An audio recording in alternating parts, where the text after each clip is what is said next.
शुरुआत करते हैं इस वक्त की बड़ी खबर के साथ। प्रधानमंत्री नरेंद्र मोदी का लक्षद्वीप दौरा इस समय दुनिया भर में ट्रेंड कर रहा है, लेकिन ये बात मालदीव को रास नहीं आ रही है, क्योंकि खूबसूरती के लिहाज से लक्षद्वीप मालदीव को टक्कर देता नजर आ रहा है।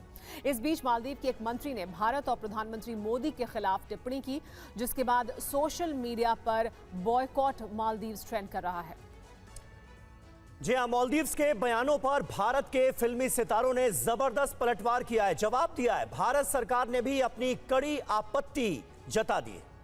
और भारत के कड़े विरोध के बाद मालदीव सरकार को बात अब समझ में आई है कि भारत की मदद उसके लिए बहुत जरूरी है। पर्यटन से लेकर हर मामले में मालदीव को भारत की मदद की दरकार है।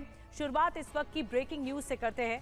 बड़ी खबर यह है कि मंत्री के बिगड़े बोल से मालदीव सरकार का किनारा सामने आया है। मंत्री मरियम शिवना का बयान सामने आया। व्यक्तिगत मालदीव सरकार, ये व्यक्तिगत बात है, ये मालदीव सरकार का कहना है और ऐसी टिप्पणी के खिलाफ एक्शन होगा, ये भी कहना है मालदीव सरकार का। अभिव्यक्ति की आजादी का जिम्मेदारी से इस्तेमाल करें।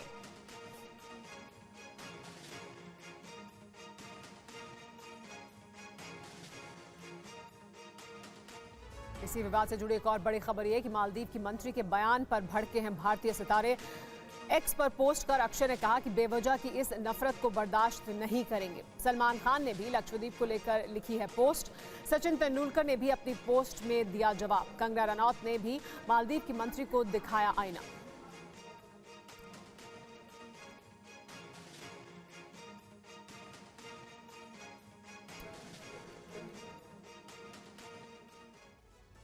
मालदीव के बिगड़े बोल पर सितारों ने अपना गुस्सा जाहिर किया है। सलमान खान, लक्षद्वीप के सुंदर, स्वच्छ और आश्चर्यजनक समुद्री तटों पर हमारे माननीय प्रधानमंत्री नरेंद्र मोदी को देखना बहुत अच्छा है, कहा सलमान खान ने। और सबसे अच्छी बात यह है कि ये हमारे देश में है, यानी भारत में है, ये कहा सलमान खान ने।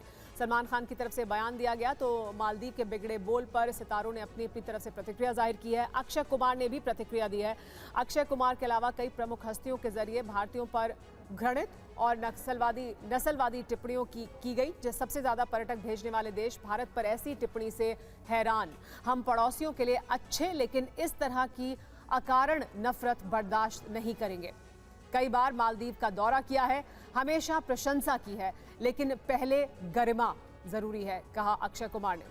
इसके अलावा सचिन तेंदुलकर ने भी कहा है कि सिंधु दुर्ग में मेरा 50वां जन्मदिन मनाए हुए 250 से अधिक दिन हो गए हैं। तटीय शहर हमें वो सब कुछ देता है जो हम चाहते थे, और भी बहुत कुछ। अद्भुत आतिथ्य के साथ भव्य स्थान हमारे लिए यादों का खजाना छोड़ गए। भारत को सुंदर समुद्री तटों और प्राचीन द्वीपों का आशीर्वाद प्राप्त है। हमारे अतिथि देवो भव दर्शन के साथ हमारे पास खोजने के लिए बहुत कुछ है, कहा सचिन तेंदुलकर ने एक्स पर।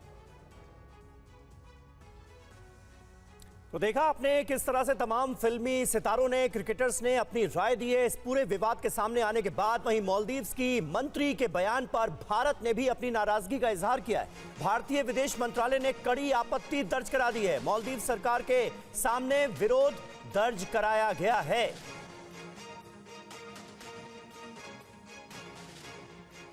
तो भारतीय विदेश मंत्रालय ने इस पूरे विवाद को लेकर अपनी कड़ी प्रतिक्रिया दी है। अब आपको बताते हैं कि मालदीव विवाद आखिर पनपा कैसे। मालदीव विवाद को जरा समझिए।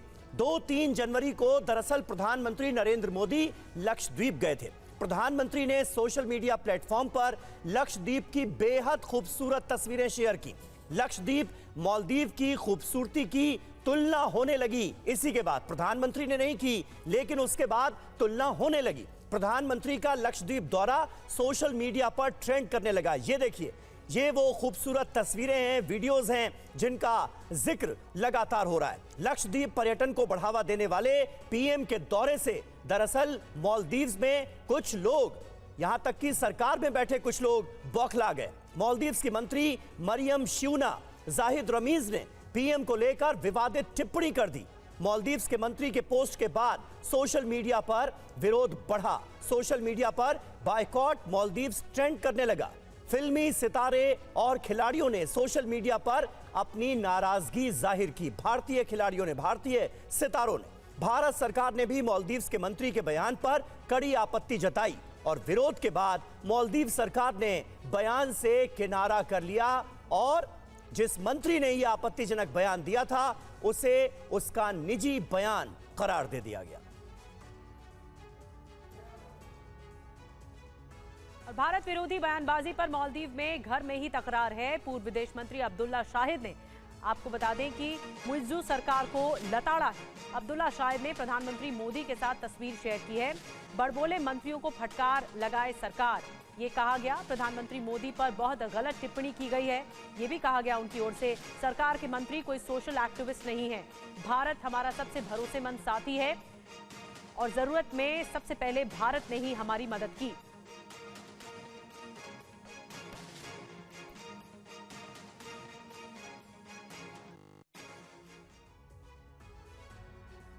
मालदीव विवाद के बीच केंद्रीय पर्यटन मंत्री जी किशन रेड्डी का बड़ा बयान। लक्षद्वीप बड़ा पर्यटन हब बनेगा, ये कहा जी किशन रेड्डी ने। यूरोप, स्विट्जरलैंड जैसा डेस्टिनेशन है लक्षद्वीप। बाहर घूमने की जरूरत नहीं है, देश में ही यूरोप जैसा डेस्टिनेशन मौजूद है। अभी भी प्रधानमंत्री जी भी लक्षद्वीप विजिट किया है। आने वाले दिन में लक्षद्वीप में टूरिज्म का बहुत बड़ा डेस्टिनेशन होगा। एक ही मुद्दा है, ठीक तरीके से एयरपोर्ट हो, उसके लिए भी भारत सरकार अच्छे उधर एयरपोर्ट के लिए बहुत प्रयास करे। एक केरला से कनेक्टिविटी है, फिर भी एयर कनेक्टिविटी के लिए बहुत प्रयास करें। जैसा एयर कनेक्टिविटी बढ़ेगा, अभी कंपेरेटिवली आदरणीय प्रधानमंत्री नरेंद्र मोदी जी जिम्मेदारी संभालने के बाद इस 9 साल में लक्षद्वीप में बहुत बड़ा इंफ्रास्ट्रक्चर एक्टिविटी हुआ और एम्प्लॉयमेंट, रोजगार का एक्टिविटी बढ़ा है और टूरिज्म का दृष्टिकोण से भी ज़्यादा लोग आना शुरू हो गया। और बवाल के बाद मालदीव्स के नेता जाहिद रमीज ने सफाई भी दी है। अक्षय कुमार की पोस्ट के जवाब में उन्होंने लिखा है, भारत और भारतीयों से हमें कोई निजी समस्या नहीं है, मेरी पोस्ट का गलत मतलब निकाला गया, ये कहा है जाहिद ने अपनी सफाई में।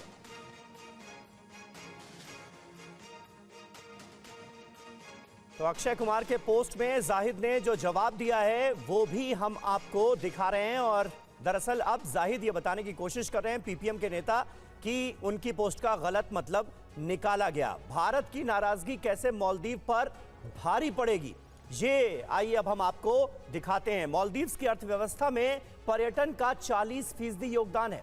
2023 में मालदीव्स जाने वाले पर्यटकों में सबसे ज्यादा भारतीय थे, इंडियंस थे। 2023 के कुल पर्यटकों में 14% भारतीय थे। 2023 में 2 लाख से ज्यादा भारतीय मालदीव्स के दौरे पर गए, वहां घूमने गए। 2023 में हर रोज करीब 500 भारतीय मालदीव्स गए। 2022 में करीब 2.5 लाख भारतीय मालदीव्स घूमने गए थे। 2021 में हर रोज 1250, 1250 भारतीय मालदीव्स पहुंचे थे। तो ये है मालदीव्स का भारतीयों से कनेक्शन। भारतीयों को ये डेस्टिनेशन खासी पसंद आती रही है, लेकिन अब कुछ पोस्ट के बाद विवाद हो गया। आनंद प्रकाश पांडे हमारे संवाददाता इस वक्त हमारे साथ मौजूद हैं। आनंद, ये विवाद जो है कितना बड़ा रूप लेता हुआ नजर आ रहा है, क्योंकि भारत सरकार की तरफ से भी ऑब्जेक्शन जताया गया है और उसका अच्छा खासा असर मालदीव्स में होता हुआ हम देख भी रहे हैं। जी देखिए, ये पूरा विवाद ही गैर जरूरी है, क्योंकि प्रधानमंत्री ने कहीं भी ये नहीं कहा, कहीं भी उन्होंने मालदीव्स का नाम नहीं लिया। प्रधानमंत्री अलग अलग मंच पे, अलग अलग प्लेटफॉर्म पे, यहाँ तक कि लाल किले से लोगों से कह चुके, देशवासियों से कह चुके हैं कि आप विदेश जाइए, लेकिन उसके पहले कम से कम 15 ऐसे डेस्टिनेशन जो भारत में खूबसूरत शहर है, पर्यटन स्थल है, पहले आप वहाँ जाइए ताकि हमारे यहाँ के जो लोग हैं उनको रोजगार मिले, उनकी कमाई बढ़े, इकोनॉमी बढ़े। उसके बाद आप विदेश के दौरे पर जाइए। और लक्षद्वीप के दौरे पर भी प्रधानमंत्री ने खूबसूरत तस्वीरें शेयर की, लेकिन कहीं भी उन्होंने मालदीव्स का नाम नहीं लिया। लेकिन जब वो खूबसूरत तस्वीरें प्रधानमंत्री जो शेयर की गई, तो जाहिर तौर पे एक चर्चा शुरू हो गई और लक्षद्वीप को मालदीव के विकल्प के तौर पे देखा जाने लगा। लेकिन इतना जरूर है कि अगर मालदीव ने जो समय रहते ही भारत सरकार की जो कड़ी नाराजगी जताई, उसके बाद उसने समय रहते ही उस मंत्री के बयान को व्यक्त कर बता दिया, क्योंकि आने वाले दिनों में ये विवाद और बढ़ सकता था और खासतौर से मालदीव्स को इसका नुकसान हो सकता था। क्योंकि आज की तारीख में हर 6वां या 7वां जो पर्यटक मालदीव जाता है वो भारतीय होता है। तो आप ऐसे ऐसे में समझ सकते हैं कि अगर भारतीयों ने भी जो बायकॉट मालदीव्स का जब सोशल मीडिया ट्रेंड चल रहा है और अगर ये हकीकत में तब्दील हो गया तो कितना बड़ा नुकसान मालदीव को उठाना पड़ेगा। बिल्कुल जाहिर सी बात है, और ऐसे में भारत की नाराजगी के बाद अगर कोई एक्शन नहीं लिया जाता तो इसका बड़ा खामियाजा मालदीव्स को उठाना पड़ता। बहुत बहुत शुक्रिया आनंद आपका इस जानकारी के लिए। और लोकसभा चुनाव से पहले प्रधानमंत्री मोदी ने बड़ा प्लान तैयार कर लिया है। प्रधानमंत्री मोदी 7 फरवरी से पहले ज्यादातर राज्यों में दौरा करने वाले हैं। बड़े राज्यों में प्रधानमंत्री का 2 से 3 दिनों का दौरा प्रस्तावित है।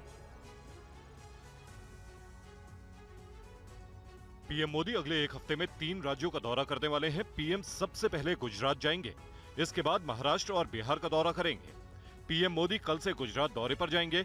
वो रात में गांधीनगर पहुंचेंगे और सीएम भूपेंद्र पटेल और राज्य बीजेपी अध्यक्ष के साथ लोकसभा चुनाव तैयारियों की समीक्षा करेंगे। इसके बाद 9 जनवरी को पीएम मोदी तिमोर लेस्टे के राष्ट्रपति से मुलाकात करेंगे। 9 जनवरी को ही मोजाम्बिक और यूएई के राष्ट्रपति से भी मुलाकात होनी है। इसी दिन पीएम साबरमती आश्रम का दौरा करेंगे और ग्लोबल सीईओ के साथ बैठक करेंगे। 10 जनवरी को पीएम वाइब्रेंट गुजरात समिट में हिस्सा लेंगे। इसी दिन यूएई के साथ कई समझौते होंगे और पीएम मोदी चेक गणराज्य के पीएम के साथ बैठक करेंगे। पीएम मोदी 12 जनवरी को महाराष्ट्र दौरे पर जाएंगे, जहां 27वें राष्ट्रीय युवा महोत्सव का उद्घाटन करेंगे। PM Mumbai Trans Harbour Link का उद्घाटन और नवी मुंबई में कई विकास परियोजनाओं का शुभारंभ करेंगे। 13 जनवरी को पीएम मोदी बिहार दौरे पर जाएंगे, जहां पीएम चंपारण में आईओसी प्रोजेक्ट का उद्घाटन करेंगे और कई कार्यक्रमों में शामिल होंगे। पीएम बेतिया में रोड शो और रैली भी कर सकते हैं। आम आदमी पार्टी के संयोजक और दिल्ली के सीएम अरविंद केजरीवाल 2 दिन के गुजरात दौरे पर हैं। केजरीवाल ने आज भरूच के नेत्रांग में रैली की और बीजेपी पर जमकर निशाना साधा। केजरीवाल ने कहा कि गुजरात में बीजेपी की उल्टी गिनती शुरू हो गई है। इस साल में बीजेपी ने आपके गांव में कुछ किया? कोई सड़क बनवाई, कोई स्कूल बनवाया, कोई अस्पताल बनवाया, किसी को नौकरी दी? कुछ नहीं किया बीजेपी ने 30 साल के अंदर, कुछ नहीं किया। और 30 साल वोट दे दो बीजेपी को, कुछ नहीं करने वाली, बेड़ा गर्क कर देगी आदिवासी समाज का ये बीजेपी। दिल्ली के अंदर हमने सारे सरकारी अस्पताल शानदार बना दिए। दिल्ली के अंदर अब गरीब हो चाहे अमीर हो, सबका इलाज मुफ्त कर दिया। यही गुजरात में होना चाहिए कि नहीं होना चाहिए? इसी के लिए तो लड़ रहा है चेतर वसावा। कल हम जाएंगे चेतर भाई से मिलने के लिए और मैं पूरी उम्मीद करता हूं वो जल्द से जल्द बाहर आएंगे। और बीजेपी के उल्टी गिनती शुरू हो चुकी है। कहते हैं ना, जब पाप का घड़ा भर जाता है, गीता में भी लिखा है कि जब पाप का घड़ा भर जाता है तो फिर ऊपर वाला अपनी झाड़ू चलाता है। और इस बीच पंजाब से बड़ी खबर आ रही है। भगवंत मान सरकार पर कांग्रेस नेता नवजोत सिद्धू ने हमला बोला है। आम आदमी पार्टी के पंजाब से किए वादे अधूरे रह गए हैं। पंजाब में कानून व्यवस्था का बुरा हाल हो गया है। पंजाब की इस हालत पर जनता जवाब देगी, ये कहा है सिद्धू ने। पंजाब दे विच कानून दी कोई स्थापना नहीं है, कानून नाम दी कोई चीज नहीं। ਜਦੋਂ ਤੁਸੀਂ ਕਾਨੂੰਨ ਦਾ ਸਿਆਸੀਕਰਨ ਕਰ ਦਿਓਗੇ, ਪੁਲਿਸ ਦਾ ਸਿਆਸੀਕਰਨ ਕਰ ਦਿਓਗੇ ਤੇ ਨਿੱਜੀ ਮਫਾਦ ਦੇ ਵਾਸਤੇ, ਨਿੱਜੀ ਫਾਇਦਿਆਂ ਦੇ ਵਾਸਤੇ ਤੁਸੀਂ ਕਾਨੂੰਨ ਨੂੰ ਆਪਣੀ ਕਠਪੁਤਲੀ ਬਣਾ ਕੇ ਇਸਤੇਮਾਲ ਕਰੋਗੇ ਤੇ ਫਿਰ ਲੋਕ ਸਜ਼ਾ ਦਿੰਦੇ ਆ। आगे बढ़ते हैं। मुंबई में महाराष्ट्र के पूर्व मुख्यमंत्री उद्धव ठाकरे का अलग अंदाज देखने को मिला जब उन्होंने अमिताभ बच्चन के फिल्मी डायलॉग से कार्यकर्ताओं का हौसला बढ़ाया। उद्धव ने कहा कि आज हमारे पास शिव सैनिकों का प्रेम है जिसे कोई खरीद नहीं सकता। म्हणजे तो अमिताभ बच्चन आणि शशि कपूरचा डायलॉग आहे ना, आज मेरे पास ये है, आज मेरे पास वो है, आज मेरे तुम्हारे पास क्या है। तर आपल्याकडे या शिवसैनिकांची माया आहे, प्रेम आहे आणि एक जिद्द आहे। बाकी सगळे काय होतं बघा की ह्या सगळ्या बाकीच्या गोष्टी पैशाने विकत घेता येतात, पण एक आपुलकी, माया, प्रेम, जिद्द, हिम्मत ही कुठेही विकली जाऊ शकत नाही आणि विकत घेता येत नाही। दरअसल बीजेपी नेता राजेंद्र वानखेड़े ने अपने कार्यकर्ताओं के साथ उद्धव की शिवसेना में वापसी की है और इसी कार्यक्रम के दौरान उद्धव ठाकरे फिल्मी अंदाज में कार्यकर्ताओं का जोश बढ़ाते हुए नजर आए। तो करते हैं अगली बड़ी खबर का। अगली बड़ी खबर सीट शेयरिंग के मुद्दे से जुड़ी हुई है। सीट शेयरिंग के मुद्दे पर कांग्रेस नेता इमरान मसूद ने बड़ा बयान दिया है। चुनाव जीतना है तो सभी पार्टियों को दिल बड़ा करना होगा, कहा है। जैसा राहुल गांधी ने दिल बड़ा किया, सभी को दिल को अपने बड़े करना चाहिए। पूरे देश में कांग्रेस ही बीजेपी से लड़ रही है, कहा इमरान मसूद। अगर चुनाव जीतना है तो दिल को बड़ा करना पड़ेगा। लड़ाई बहुत बड़ी है। जिस तरह राहुल जी ने इतना बड़ा दिल किया है ना, सब नेताओं को इतना बड़ा दिल करना पड़ेगा। आप किसके लिए कह रहे हैं? सबके लिए कह रहा हूँ, मैं अपने लिए भी कह रहा हूँ। जब मैं अपना गला कटवाने को तैयार हूँ, फिर उसमें क्या बात हो गई? मैं तो कह रहा हूँ मेरा भी गला काट दो। आपको लगता है कि इमरान का गला काट के फायदा होगा तो काट दो। लड़ पाएगी कांग्रेस इंडिया अलायंस इस बार बीजेपी के खिलाफ यूपी में? लड़ तो कांग्रेस ही रही है भैया, रोज कांग्रेस ही लड़ती है सड़क के ऊपर। आप हर जगह कांग्रेस को ही देख रहे हैं। कहाँ कांग्रेस नहीं लड़ रही है? आप भी बताइए, कहाँ नहीं लड़ रही? राहुल जी बोलते हैं पूरे देश के अंदर, सब तो राहुल जी का ही चल रहा है ना। अब न्याय यात्रा उन्होंने शुरू की है, उन्होंने तो शुरू किया ना। ये सारा इतना कोई तपस्वी व्यक्ति इतना संघर्ष करने का मादा रख सकता है तो पहले एक कोने से दूसरा कोना नापा, अब दूसरे कोने से तीसरा चौथा कोना नाप रहे हैं। हालांकि इंडिया गठबंधन के बीच सीटों के बंटवारे पर अभी भी कोई सहमति बन नहीं पाई है। सीटों को लेकर सभी पार्टी के अपने अपने दावे हैं। इसी बीच अखिलेश यादव ने कहा है कि कांग्रेस को यात्रा के शुरू होने से पहले सीटों का बंटवारा कर लेना चाहिए। इस पर कांग्रेस की तरफ से क्या कहा गया, इस रिपोर्ट में देखिए। लोकसभा चुनाव को लेकर कांग्रेस पार्टी ने अपनी तैयारियां तेज कर दी हैं। कांग्रेस गठबंधन कमेटी दिल्ली में बैठक कर रही है। सहयोगी दलों के अलावा अलग अलग राज्यों में पार्टी प्रमुख से बात कर रही है। सीट शेयरिंग पर चर्चा कर रही है। गठबंधन के सहयोगी अखिलेश यादव ने कहा कि कांग्रेस को न्याय यात्रा से पहले सीट शेयरिंग फाइनल कर लेना चाहिए। सभी दल ये चाहते हैं यात्रा से पहले टिकट बंटवारा हो, सीट बंटवारा हो, और जब सीट बंटवारा हो जाएगा तो यात्रा में भी बहुत से लोग अपने आप सहयोग करने निकल पड़ेंगे, क्योंकि जो प्रत्याशी चुनाव लड़ने वाला होगा पूरी जिम्मेदारी से वहाँ खड़ा दिखाई देगा। अखिलेश यादव की सीट शेयरिंग की बात पर सुप्रिया श्रीनेत ने जवाब दिया। एक कोऑर्डिनेशन कमेटी इंडिया गठबंधन की बनी हुई है, उसमें सारे घटक दल के लोग हैं। वो हाईएस्ट डिसीजन मेकिंग बॉडी है इंडिया गठबंधन की। और उसके अलावा भी जो कांग्रेस ने बॉडी बनाई है 5 लोगों की अलायंस पे बात करने के लिए, उसमें हमारे 2 पूर्व मुख्यमंत्री हैं, मुकुल वासनिक जी हैं, सलमान खुर्शीद जी हैं, मोहन प्रकाश जी हैं। ये हाई पावर्ड एक कमेटी है और ये सीट वाइज डिस्कशन करेगी। और बीएसपी प्रमुख मायावती ने अखिलेश यादव की गारंटी वाले बयान पर हमला बोल दिया है। मायावती ने कहा है कि बीएसपी पर तंज करने से पहले अखिलेश खुद देखें। बीजेपी और एसपी नेताओं का मेलजोल कौन भूल सकता है। अखिलेश यादव के बयान से मायावती भड़की हुई है। इंडिया गठबंधन में बीएसपी के शामिल होने की खबरों पर अखिलेश यादव ने कहा था कि चुनाव के बाद मायावती की गारंटी कौन लेगा, जिसके बाद मायावती ने अखिलेश यादव पर निशाना साधा। मायावती ने कहा कि समाजवादी पार्टी की नीति दलित विरोधी रही है। सपा प्रमुख द्वारा बीएसपी पर अनर्गल तंज कसने से पहले उन्हें अपने गिरेबान में भी झांक कर जरूर देख लेना चाहिए कि उनका दामन भाजपा को बढ़ाने व उनसे मेलजोल के मामले में कितना दागदार रहा है। बीएसपी सांसद मलूक नागर ने भी अखिलेश यादव के बहाने इंडिया गठबंधन पर हमला बोला। जो बीजेपी के जो प्रवक्ता रात दिन सब टेलीविजनों पे बोलते हैं और इनको घमंडिया नाम देते हैं, पंजाब दिल्ली हरियाणा सब जगह राजस्थान यही लड़ेंगे, तो जो क्षेत्रीय दल हैं उनके एंगल से सोचो, फिर तो ये 100% साफ हो गया कि घमंड की बात कर रहे हैं और घमंडिया नाम बीजेपी वालों ने इनका ठीक रखा है। अखिलेश यादव ने इंडिया गठबंधन में सीटों के बंटवारे पर कहा था कि कौन कहां से चुनाव लड़ेगा ये ज्यादा महत्व नहीं रखता। उनके गठबंधन का मकसद है बीजेपी को हराना। न केवल उत्तर प्रदेश बल्कि देश की जनता भारतीय जनता पार्टी को हटाना चाहती है। इस वक्त की बड़ी खबर ये कि सीट शेयरिंग पर कांग्रेस और आरजेडी की बैठक खत्म हो गई है। बैठक के बाद कांग्रेस के नेता सलमान खुर्शीद ने बयान दिया। दिल्ली में मुकुल वासनिक के घर पर हुई है अहम बैठक। सीटों को लेकर कोई समस्या नहीं है, कहा सलमान खुर्शीद ने। जेडीयू के साथ 1-2 दिन में बैठक होगी और सीट शेयरिंग का फॉर्मूला निकलकर सामने आएगा। बहुत अच्छे सारे बैकग्राउंड में हम लोगों की बातचीत हुई है। बहुत अच्छा उनका व्यवहार, हमारा व्यवहार, मुझे लगता है कि दोनों को पसंद आया होगा, एक दूसरे का व्यवहार, और लगातार होती रहेगी। अगली बैठक हम उम्मीद कर रहे हैं कि हम लोग कल करेंगे। कल के बाद फिर से अभी वो फाइनल हो रहा है, लेकिन कल का समय हमने निकाला है। कल का अभी समाजवादी पार्टी से बैठक, आम आदमी पार्टी नहीं, आम आदमी के पार्टी की बैठक। और सीटों के बंटवारे पर बिहार कांग्रेस अध्यक्ष अखिलेश सिंह का बयान सामने आया है। सीट बंटवारे पर अभी शुरुआती बातचीत हो रही है। जेडीयू के साथ कल परसों में एक बैठक होगी। बिहार में 17-17-4-2 का फॉर्मूला निराधार है, ये कहा है अखिलेश सिंह।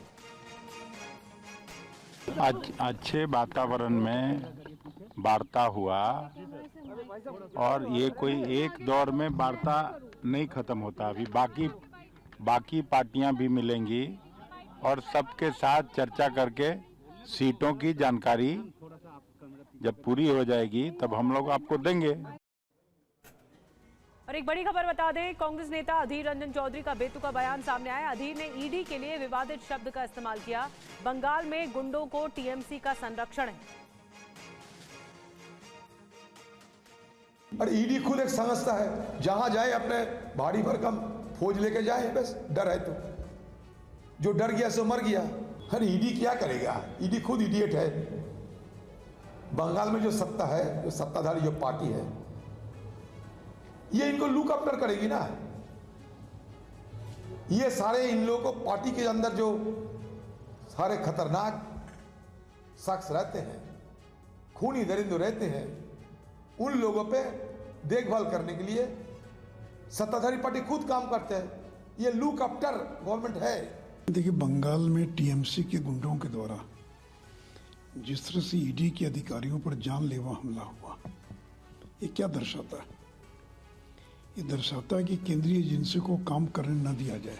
और मुझे तो डर है कि कल बंगाल में हुआ, लेकिन बिहार में भी हो सकता है, क्योंकि राष्ट्रीय जनता दल और टीएमसी में कोई फर्क नहीं है। अयोध्या में प्राण प्रतिष्ठा के साथ उत्सव मनाने की तैयारी है। राम मंदिर परिसर को अनुष्ठान के लिए तैयार किया जा रहा है। अयोध्या में प्राण प्रतिष्ठा की तैयारियों के बीच राम मंदिर परिसर की नई तस्वीरें सामने आई हैं। मंदिर परिसर में मजदूर और इंजीनियर्स दिन रात लगातार काम कर रहे हैं, जिससे 16 जनवरी से शुरू होने जा रहे अनुष्ठानों और प्राण प्रतिष्ठा के लिए परिसर को तैयार कर लिया जाए। हम इस वक्त मौजूद हैं अयोध्या में ही वेद मंदिर में, और यहाँ से आपको सीधी तस्वीर दिखाई देती है राम मंदिर की, और जो भी तैयारियां चल रही हैं उसकी आप देख सकते हैं। सामने ये राम मंदिर परिसर है और राम मंदिर भी आपको सामने की तस्वीरों में दिखाई दे रहा है, और तमाम तस्वीरें जो तैयारियों की है वो आप देख सकते हैं कि लगातार यहाँ पर काम चलता हुआ आपको दिखाई देगा। मजदूर लगे हुए हैं, इंजीनियर्स लगे हुए हैं, और इसको जल्दी से जल्दी तैयार करने की तमाम कोशिशें हो रही हैं। हालांकि पूरी तैयारी में तो वक्त लगेगा, लेकिन 22 जनवरी को जो प्राण प्रतिष्ठा होनी है और 16 जनवरी से ही जो अनुष्ठान यहाँ पर शुरू हो जाएंगे, उसके लिए तैयारियों को अभी अंतिम रूप देने की कोशिश की जा रही है। जिस परिसर में ये होना है वो सामने की तस्वीर जो है, जो मेन जो मंदिर का जो परिसर है वो आप देख सकते हैं। और अब आपको तमिलनाडु के तेनकासी की खबर दिखाते हैं, जहां बारिश के बाद आई बाढ़ ने भारी तबाही मचाई। तमिलनाडु का तेनकासी भारी बाढ़ की चपेट में है। वेस्टर्न घाट में हुई जबरदस्त बारिश के बाद आई बाढ़ ने लोगों की परेशानी बढ़ा दी है। बाढ़ की वजह से तेनकासी के निचले इलाकों में पानी भर गया है। पर्यटकों को ओल्ड कोटालम फॉल्स के पास जाने से मना कर दिया गया है। कुछ इलाकों में बारिश से राहत जरूर मिली है, लेकिन वेस्टर्न घाट से लगातार आ रहे पानी की वजह से कई इलाके बाढ़ के पानी में डूबे हुए हैं। सड़कों पर लबालब पानी भरा हुआ है। नदी और नाले उफान पर है। सड़कों पर बाढ़ का पानी भर जाने से यातायात बाधित हो गया है। तेनकासी के कई इलाकों में तो बाढ़ का पानी घरों में घुस गया है, जिसकी वजह से लोगों को भारी परेशानियों का सामना करना पड़ रहा है। दरअसल तमिलनाडु में इस साल रिकॉर्ड बारिश हुई है। सबसे पहले चक्रवात मिचोंग ने चेन्नई और आसपास के जिलों में भारी बारिश की और विनाश का निशान छोड़ दिया। हाल ही में तमिलनाडु के दक्षिणी जिलों में भारी बारिश हुई। बारिश के कारण राज्यों के करोड़ों रुपए की सार्वजनिक और निजी संपत्ति का भारी नुकसान हुआ है। लोग सरकारी मदद की आस लगाए बैठे हैं। बांग्लादेश में आम चुनाव के लिए मतदान पूरा हो गया है। चुनाव के नतीजे कल सामने आएंगे। प्रधानमंत्री शेख हसीना अपने मताधिकार के प्रयोग के बाद भारत का पड़ोसी होने का सौभाग्य उन्होंने बताया है। हिंसा, आगजनी और कई विपक्षी दलों के चुनाव बहिष्कार के बीच बांग्लादेश की नेशनल असेंबली के लिए मतदान संपन्न हो गया। विपक्ष के बंद के बाद लोग मतदान में जोश के साथ शामिल हुए। पीएम शेख हसीना ने राजधानी ढाका के सिटी कॉलेज सेंटर में जाकर मतदान किया। उन्होंने कहा कि वो देश में लोकतंत्र सुनिश्चित करना चाहती हैं। इस दौरान उन्होंने भारत से संबंधों को लेकर जमकर तारीफ की।